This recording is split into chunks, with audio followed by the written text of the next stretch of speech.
Hello everyone, আসসালামু আলাইকুম সবাইকে। কেমন আছেন সবাই? আশা করি আপনারা সবাই ভালো আছেন। আজকের আমার এই নতুন ভিডিওতে আপনাদের সবাইকে ওয়েলকাম করছি। আমি হৃদয় তানভীর। বাংলাদেশের ক্রিকেট নিয়ে সবসময় কথা বললে, বিশেষ করে ব্যাটিং নিয়ে কথা বললে একটা জিনিস সবসময় সামনে চলে আসে, সেটা হচ্ছে ডট বল। স্ট্রাইক রোটেট করতে না পারাটা। এবং এই সমস্যাটা বাংলাদেশের ক্ষেত্রে এত প্রখর, এতটাই বেশি, এটা নিয়ে সবাই বলে এই সমস্যাটা হচ্ছে বা এই সমস্যাটা আছে, এটা আমরা সবাই জানি, কিন্তু এটার কোনো সলিউশন দেখি না। এটার কোনো এক্সিকিউশন দেখি না মাঠে। এটা যে ঠিক করতে চাচ্ছে তারও কোনো এক্সিকিউশন দেখি না। ইভেন কোচ যারা আছে তারা আসলে এটা নিয়ে কি কথা বলতেছে, প্লেয়ারদের মাইন্ডে কি চলতেছে, তারাই আসলে ভালো বলতে পারবে। দেখেন প্রত্যেকটা ম্যাচে এভারেজে দেখবেন বাংলাদেশ যতটুকু ডট বল খেলতেছে বা যতটা কম তারা সিঙ্গেল নিচ্ছে বা স্ট্রাইক রোটেট করতেছে, সেটা আমার মনে হয় না অন্য কোনো দেশের ক্ষেত্রে বা অন্য কোনো দলের ক্ষেত্রে এতটা কম তারা করে।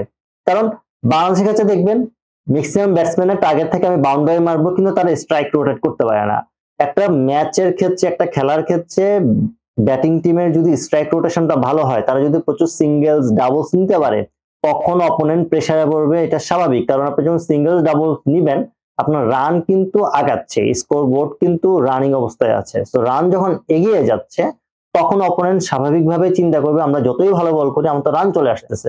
এরকম অনেক ওভার দেখবেন যেখানে হচ্ছে দেখেন বলার ভালো বল করতেছে, কিন্তু দিন শেষে 5টা সিঙ্গেল নিয়ে একটা বাউন্ডারি হয়ে যাচ্ছে, বা 5টা সিঙ্গেল নিয়ে একটা টু হয়ে যাচ্ছে, 4টা সিঙ্গেল নিয়ে 2টা টু হয়ে যাচ্ছে।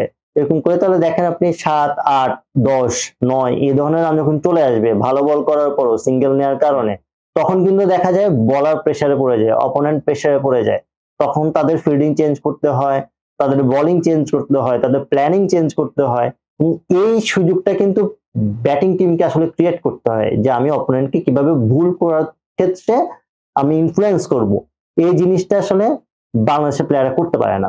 আপনার যে কোনো খেলায়, ক্রিকেট খেলায় বলি বা যে কোনো স্পোর্টস এর ক্ষেত্রে বা যেখানে কম্পিটিশন ব্যাপারটা আছে, সেখানে আপনাকে যেটা মাথায় রাখতে হবে, অপোনেন্ট ভুল করতে হবে। একজন ভুল করলে কিন্তু আরেকজন জিতবে, একজন ভুল না করলে কিন্তু আরেকজন জিতবে না, এটাই স্বাভাবিক। তো আপনি যখন অপর প্রান্তে, অপর এগেইনস্টে যে থাকতেছে তাকে ভুল করার ওই প্রেশারটা ক্রিয়েট করবেন, তখনই না আলটিমেটলি আপনার সাকসেস হবেন। তো এই জিনিসটা আসলে বাংলাদেশের ব্যাটিং এর ক্ষেত্রে কেন তারা বারবার এই ভুলটা করে, তারা বেশি ডট খেলে।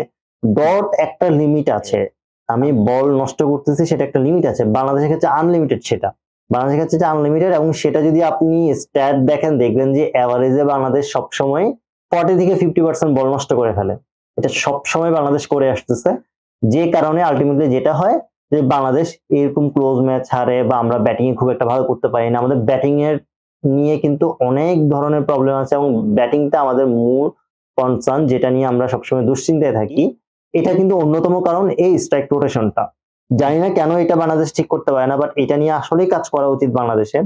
বিশেষ করে টিম ম্যানেজমেন্ট, কোচিং প্যানেল, তাদেরও উচিত এটা নিয়ে কাজ করার। প্লেয়ারদের যদি সাইকোলজিক্যাল প্রবলেম থাকে সেটা দেখা উচিত, তাদের আসলে মাথায় কি চলে। তারা যদি নিজ থেকে চায়, অবশ্যই তারা চেষ্টা করলে অবশ্যই এটা সলভ করতে পারবে।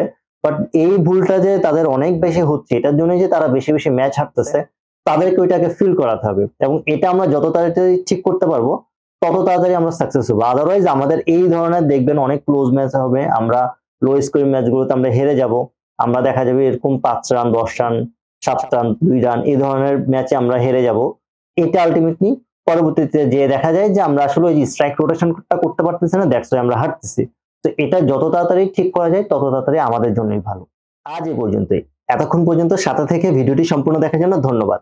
এই ভিডিও নিয়ে আপনাদের যত মতামত আছে কমেন্টে অবশ্যই জানাবেন। আশা করি আমার এই ভিডিওটি আপনাদের ভালো লেগেছে। যদি আমার এই ভিডিওটি আপনাদের ভালো লেগে থাকে, তাহলে অবশ্যই লাইক, কমেন্ট, শেয়ার এবং সাবস্ক্রাইব করে পাশে থাকবেন। নেক্সট নতুন কোনো ভিডিও নিয়ে আপনাদের মাঝে চলে আসার আশা ব্যক্ত করে আজ বিদায় নিচ্ছি। আল্লাহ হাফেজ।